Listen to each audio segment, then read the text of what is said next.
जब एक व्यक्ति का मन कठोर हो जाता है तो वह व्यक्ति प्रभु के कामों को नहीं समझ सकता है। कठोरता प्रभु के कामों को हमें समझने नहीं देता है। जब आप कहते हैं ये प्रभु मेरे लिए मैंने देखा है कि मेरे जीवन में चमत्कार हुआ, मैं दुष्टात्माओं से आजाद हुआ, बहुत सारे आश्चर्य कर्म आपने देखे और आप ये भी जानते हैं कि प्रभु के लिए कोई भी बात असंभव नहीं है। लेकिन जब आप कोई परिस्थिति देखते हैं तो आपको लगता है हो सकता है प्रभु इसे नहीं कर सकता। इसका मतलब उस जगह, उस स्थिति में आपका मन कठोर हो चुका है।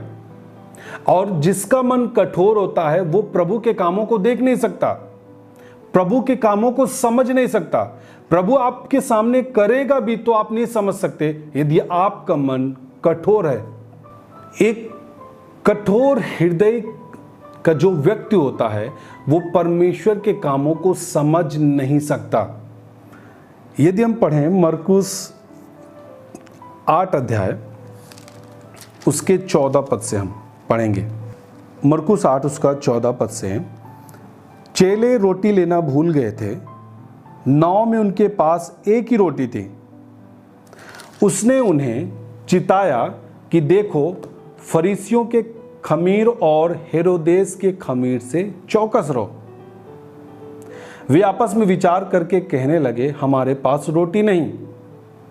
17 पद, यह जानकर यीशु ने उनसे कहा तुम क्यों आपस में यह विचार कर रहे हो। ध्यान से सुनिएगा। यीशु ने कहा, वो जान गया कि ये किस बात के लिए चिंता कर रहे हैं, किस बात पे ये विचार कर रहे हैं। यीशु ने कहा तुम क्यों आपस में यह विचार कर रहे हो कि हमारे पास रोटी नहीं है, क्योंकि उन्होंने कहा था कि हमारे पास एक ही रोटी है, हमारे पास रोटी नहीं है। उन्होंने विचार किया और प्रभु जान करके, समझ करके उनसे कहा तुम ऐसा विचार क्यों करते हो कि हमारे पास रोटी नहीं है, क्योंकि उस समय उनके पास एक भी रोटी नहीं थी। क्या अब तक नहीं जानते और नहीं समझते? क्या तुम्हारा मन कठोर हो गया है? हालेलुया। हालांकि मैंने आपको बताया ना, ये चमत्कारों को देखे थे, लेकिन उस समय उनके पास एक भी रोटी नहीं थे और वे विचार कर रहे थे कि हमारे पास एक भी रोटी नहीं है। तो यीशु मसीह उन्हें समझाता है, उनसे कहता है तुम आपस में ये विचार क्यों करते हो कि हमारे पास रोटी नहीं?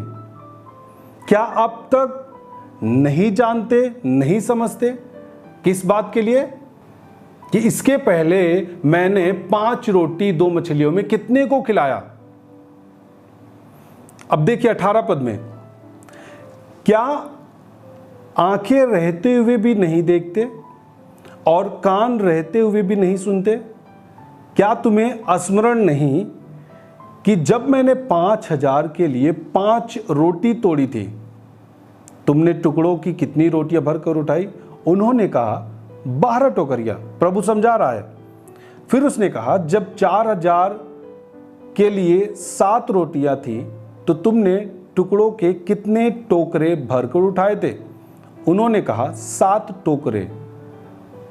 उसने उनसे कहा क्या तुम अब तक नहीं समझते? हालेलुया। मैं आपको एक बात बता रहा हूं। हालेलुया। देखिए, मैं आपको एक बात फिर से बताना चाहता हूं। यहां पे आप देख सकते हैं यीशु मसीह कह रहा है कि क्या आंखें रहते हुए भी तुम नहीं देखते, कान रहते हुए भी नहीं सुनते? क्या तुम्हें स्मरण नहीं? इसका मतलब जो एक कठोरता होती है, जो हृदय की कठोरता होती है ना, मैंने लिखा कि जब एक व्यक्ति का हृदय कठोर हो जाता है तो वह व्यक्ति का आत्मिक जीवन में किसी भी बात को वो नहीं समझ सकता, न देख सकता है, न सुन सकता है, न याद कर सकता है, न तो कोई सही डिसीजन ले सकता है वो अपने जीवन में, जब एक व्यक्ति का मन कठोर हो जाता है। हालेलुया। देखिए, मैं जब मन की कठोरता के बारे में बात कर रहा हूं, मैं चर्चा किसी सांसारिक व्यक्ति के बारे में नहीं कर रहा, जो व्यक्ति प्रभु से दूर है मैं उनके बारे में नहीं बात कर रहा, परंतु उसी के बारे में बात कर रहा हूं जो प्रभु के करीब है, जो उसके चेले हैं। उनके चेलों के अंदर यीशु मसीह देख पा रहा है मन की कठोरता। इसका मतलब है एक व्यक्ति जो यीशु मसीह के पीछे चल रहा है उसके भी अंदर मन की कठोरता हो सकती है। मन की कठोरता की जो स्थिति है उसको हम अपने जीवन में कब्जा करने ना दें, नहीं तो हम प्रभु के कामों को समझ नहीं सकते, न देख सकते हैं, न प्रभु की आवाज को सुन पाएंगे, न हम किसी चीज को समझ पाएंगे, न हमें प्रभु का चमत्कार हमें याद भी नहीं रहेगा और हम सही निर्णय को भी नहीं ले पाएंगे। क्योंकि जैसे उसके चेले, अब जब यीशु है साथ उन्हें कोई फिक्र नहीं होना चाहिए, क्योंकि यीशु ने पहले चमत्कारों को किया उनके सामने और उन्हीं के द्वारा रोटियों को बंटवाया। प्रभु ने उनके सामने चमत्कार किया, यीशु ने धन्यवाद किया और रोटियां बढ़ती गई। जो 5000 पुरुष थे, स्त्रियों को बच्चों को छोड़ करके सबने खाया। एक बार 12 टोकरियां भर के उन्होंने बचत उठाई, 5 रोटी थी बस, 12 टोकरी उन्होंने खाने के बाद सब तृप्त हुए, उसके बाद बची और उसके चेले उसको उठाए। एक बार 4000 लोगों को खिलाया गया, उसमें 7 टोकरियां बची रोटियां।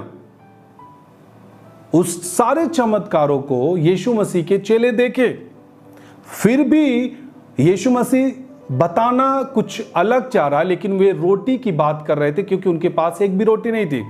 यीशु मसीह के कहने का मतलब यह था कि सब आपने देखा है, चमत्कारों को मेरे जरिए से देखा है और आपने देखा है कि कैसे मैंने 4000 लोगों को खिलाया, 5000 लोगों को खिलाया, फिर भी आज तुम मेरे साथ रहते हुए रोटी के विषय में बात कर रहे हो।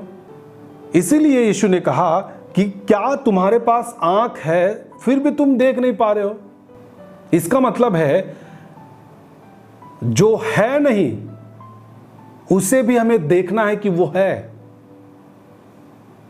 उनके पास रोटियां हैं नहीं, परंतु बाइबल ऐसा बताता है कि यीशु मसीह कहना चाह रहा है कि उनको देखना था फेथ से कि यीशु ने बहुत कुछ किया पिछले समयों में जो हम साथ रहते हुए देखें। आज हमें रोटी की फिक्र नहीं करना, क्योंकि जब खिलाने वाला हमारे साथ है तो हमें रोटी की घटी हो ही नहीं सकती। इसका मतलब है जहां हम अच्छी चीजों को देखना चाहते हैं, वास्तविक तौर पे हम उसे उपस्थित चाहते हैं, बनता हुआ देखना चाहते हैं, उसे विश्वास से देखना है कि वो चीजें हो रही हैं क्योंकि मसीह मेरे साथ है।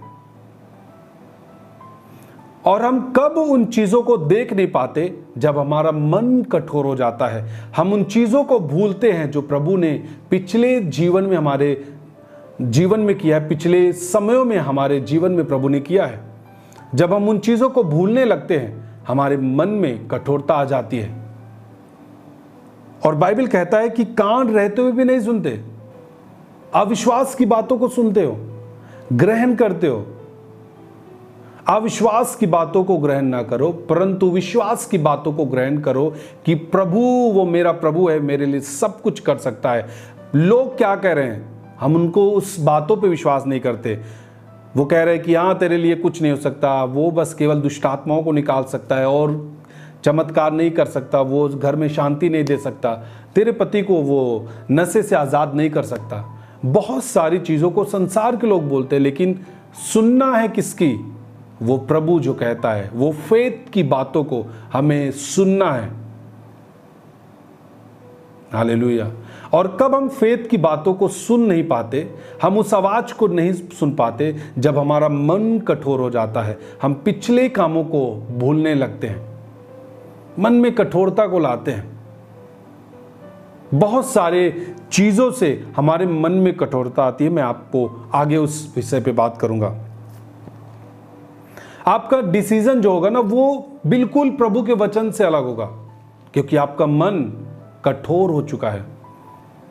आपको समझना चाहिए, आपको उस बात पे सोचना चाहिए, क्या मैं जो आज डिसीजन में जो निर्णय ले रहा हूं अपने जीवन में, क्या वो सही है? ऐसा तो नहीं कि मैं मन की कठोरता में, मैं अपने मन से आकर के अपनी मर्जी के अनुसार निर्णय ले रहा हूं। वो चीजें आपको घात करेगी, क्योंकि शैतान, देखिए धीरे धीरे क्या होता है, मैं आपको एक बात बताना चाहता हूं।